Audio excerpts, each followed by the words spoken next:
Žalom do nich zapojil, lebo my sa radi hráme a proste sme sa hodinu šalili s deckami. Na konci prišlo takéto malé kučeravé dievčatko a povedalo: chalani, vy ste bohovia deti.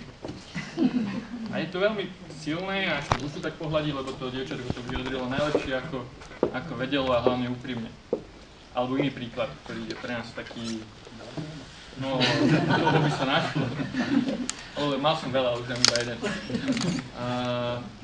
Ďalšia z aktivít je, že robíme krúžky pre decka základných škôl, zamerané na environmentálnu, ekologickú výchovu, ale hlavne na nejaké rozumné trávenie voľného času. Plán bol taký, že každý rok budeme mať novú skupinu, aby sme čo najviac detiek čo najviac naučili. Začali sme so skupinou asi 25 detí, štvrtákov, malé, krásne, roztomilé decká.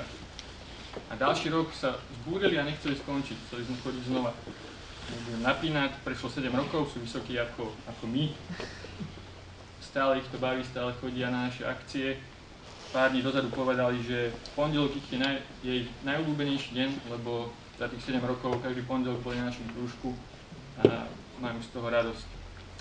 No sem tam dostaneme aj takúto oficiálnu cenu a tá je možno ešte lepšia, lebo bez takejto spätnej väzby by tie naše aktivity boli iba také výkriky do tmy a táto cena pre nás znamená, že pán primátor sa teraz z tej tmy ozval a povedal: áno, vieme o vás, sme rádi, že ste tu a že robíte, čo robíte, takže v mene celého občianskeho združenia Kvás vám za to ďakujeme a sľubujeme, že toto je len začiatok a my sa rozbehneme ešte viac a budeme pokračovať v tom tempe, ktoré sme nasadili. Ďakujeme.